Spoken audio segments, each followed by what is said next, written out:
결혼을 준비하다 보면요. 참 별의별 일이 다 있다고 하지만 이런 일도 있었습니다. 손정혜 변호사님. 네, 그렇습니다. 사실 신부가 결혼식 당일날 신랑이 안 온다는 건 상상만 해도 꿈에도 나와도 정말 악몽일 텐데요. 2015년 9월에 한 남성과 여성이 교제를 시작을 합니다. 그리고 2달 만에 결혼을 하기로 약속을 해요. 그리고 그 여자 부모한테 혼인 승낙까지는 받거든요. 그런데 문제는 부모님 한쪽 부모님한테 승낙을 받으면 남자 측 부모님한테도 승낙을 받고 상견례를 해야 되잖아요. 네. 이걸 계속 남성이 여러 가지 핑계 이유를 대면서 미뤘다고 합니다.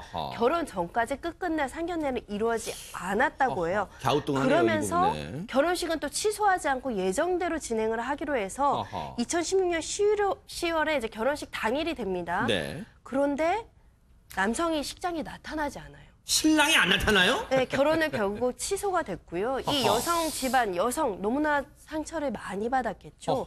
소송을 제기합니다. 처음부터 결혼할 마음도 없었다. 결혼할 의사가 없으면서도 나랑 결혼한다라고 속였기 때문에 이 기망에 대한 손해배상 청구로 2억 1천만 원을 청구를 했고요.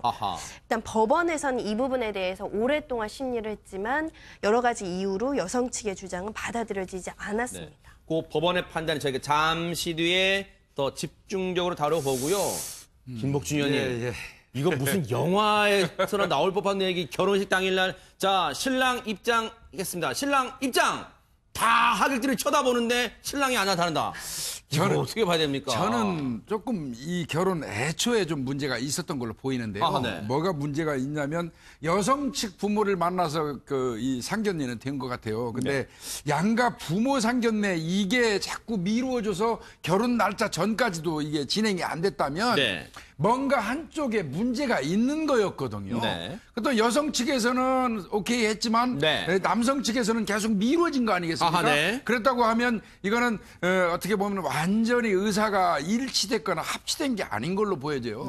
만약에 제가 신부 측 그 아버지였다면 저 같으면 이 결혼을 강행하지는 않았을 것 같습니다. 그러니까요. 그래서 아마 이 부분에 어떤 저간의 다른 사정이 있지 않나 그런 생각은 좀 해봅니다. 물론 추정입니다만 뭔가 사정이 있었을 것 같기도 해요. 왜냐하면 뭔가 상견례도 하지 않고 찜찜한데 어쨌든 결혼은 날짜 잡힌 그날 예정대로 진행을 했으니 뭔가 찜찜한 상태로 진행이 됐는데 홍순빈 아나운서 당일날 신랑이 식장에 안 나타나니까 신부가 또 걱정돼서 전화를 해봤다면서요? 그렇습니다. 그러니까 이 신랑 측이 평소에 그러니까 거짓말로 상견례를 계속 회피해 왔다고 여성 측은 주장을 하고 있는데 결혼식 당일에도 전화를 해보니까 어디야? 그러죠. 어디야 지금? 그렇습니다. 그랬겠죠. 그랬더니 하는 소리가 교통사고를 당해서 병원으로 가고 있다라고 한마디만 딱 남기고 이제 연락이 두절됐다고 합니다. 아니 진짜 이거는 어디 진짜 영화에나 나올 법한 일인데 근데 앞서 이 법원의 판단, 이 여성의 주장이 혼인할 의사가 없었는데도 혼인할 것처럼 기망했다는 이게 기망이 무슨 말입니까, 손정혜 변호사님? 한마디로 속였다는 거죠. 있는 그대로 진실대로 얘기하지 않고 예를 들면 사기성이라고 얘기하잖아요. 사기라는 거 이제 돈을 받아야지 거짓말해서 돈을 받아야지 사기죄가 성립이 되는데 사기에 이를 정도로 남을 속여서 결혼할 것처럼 속여서 처음부터 일련의 과정을 보니까 진심으로 결혼식에 혼인을 하지 않을 것임에도 불구하고 여성을 속여가지고 결혼식까지 하게 해서 웨딩드레스까지 입게 한 거 아니겠습니까? 나를 속였다. 속인 것은 불법행위거든요. 남을 속여서는 안 됩니다. 그렇게 결혼식을 감행시켰기 때문에 이에 대한 위자료 그리고 결혼을 준비하려면 보통 여성 측에서도 신혼여행도 예약을 하죠. 예물도 사죠. 뭐 스튜디오 가서 뭐 메이크업도 하고 머리도 하고 이른바 스드메, 스튜디오 드레스 메이크업. 그리고 이제 가족들 선물들, 예물들 이런 거 준비하지 않겠습니까?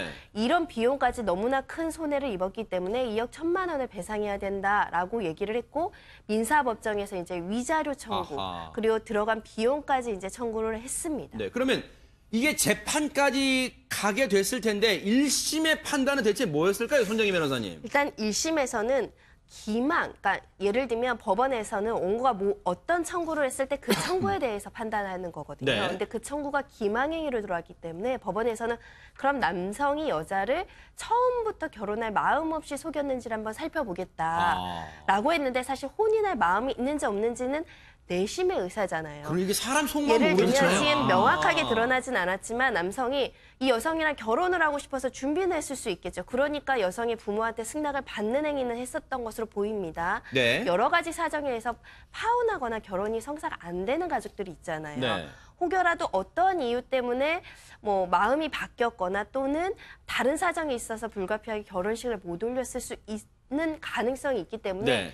처음부터 결혼도 하지 않을 의사를 가지고 여자를 속이기에는 증거가 부족하다. 하하. 이렇게 봤습니다. 그걸 사람의 속마음을 알 길이 없다. 지금 그 말 같은데 그러면 1심에서는 즉 여성 측이 패소했다는 거 아니에요? 김복준 의원님. 예, 그러면 이 여성 측 가만히 있을지는 않고 항소를 했을 거 아닙니까? 항소했습니다. 네. 당연히 항소하겠죠.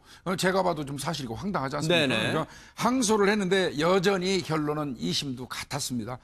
결론은 아까 조금 전에 손 변호사님 말씀하신 것처럼 여성을 해할 목적으로 의도적으로 결혼을 파기한 거라고 하기에는 그 증거가 부족하다는 거예요. 아이고, 네. 그래서 참 사실 이제 화가 좀 나는 네. 일인데요.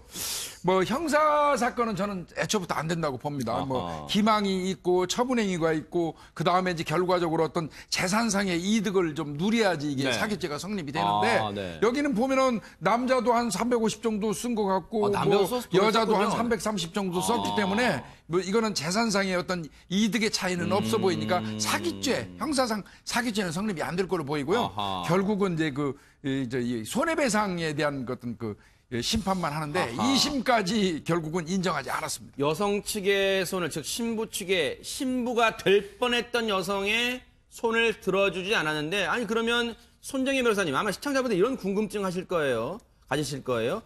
결혼을 했다면 분명히 약혼도 했을 테니까 그럼 약혼이 취소된 데에 대한 어떤 손해배상은 물 수 있지 않느냐 이렇게 생각하실 것 같아요. 그렇습니다. 그 여성 측에서 이걸 민사법정에서 기망행위를 원인으로 손해배상을 청구하지 않고 처음부터 가정법원에 약혼을 부당하게 파기하고 책임 있는 사람이 저 사람이다라고 청구를 했으면 손해배상 청구가 인용이 됐을 거예요. 아하. 그런데 아마도 여성 측에서도 이 점은 알고 있을 겁니다. 그런데 약혼을 해제한 것뿐만 아니라 결혼식까지 가게 했잖아요. 네. 온 가족들이 온 그 하객들한테 창피, 네. 망심, 모욕감, 수치심을 줬잖아요.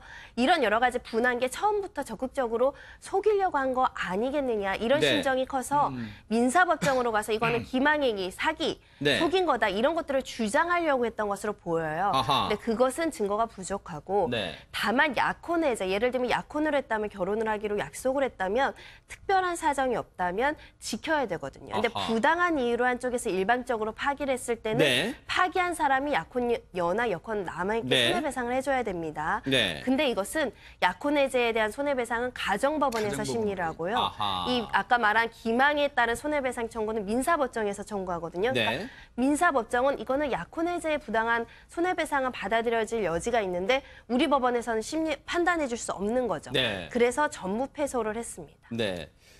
이게 처음부터 어떤 이 소송의 포인트랄까요? 그 그렇죠. 점을 잘 했으면 이 여성 입장에서는 지금 이 한때는 사랑해서 결혼을 하려고 했던 남성한테 뭔가 이 위자료 청구의 이 포인트가 나를 속이려고 했다. 기망했던 부분이 아니라 우리 약혼했던 부분 이거 정말 처벌받게 해주세요. 라고 했으면 어땠을까 하는 생각도 해볼 텐데 어쨌든 허 소장님. 네. 여성의 입장에서는 또 그 가족들, 그러니까 이 예비 신부의 아버지, 어머니 입장에서는 정말 많은 하객들 앞에서 뭐랄까요? 정말 수모, 네. 수치 네. 그런 걸 느꼈었을 것 같습니다. 분노도 느꼈고. 네. 네. 우리가 이제 질문할 때 답하기 제일 어려운 게 넌 뭐 돈을 선택할래 아니면 사랑을 선택할래라고 할 때 참 무엇을 선택해야 될지 몰라 하지 않습니까? 네. 근데 메슬로우 법칙에 따르면 가장 큰 욕망은 사실 사랑입니다. 그 사랑을 가지고 기망당했다고 느꼈기 때문에 네. 이분들의 상처는 아마도 그 현장에서 느꼈던 어떠한 주변 사람들의 굴욕보다는 평생 남아있을 이 마음속에 이 사랑을 이제 믿지 못하는 아하. 그런 것에 대한 상처가 가장 더 클 것 같습니다. 네. 그러한 것은 어떻게 법적으로 처리가 안 되는 건지 네. 정말 좀 난감한 상황인 것 같습니다.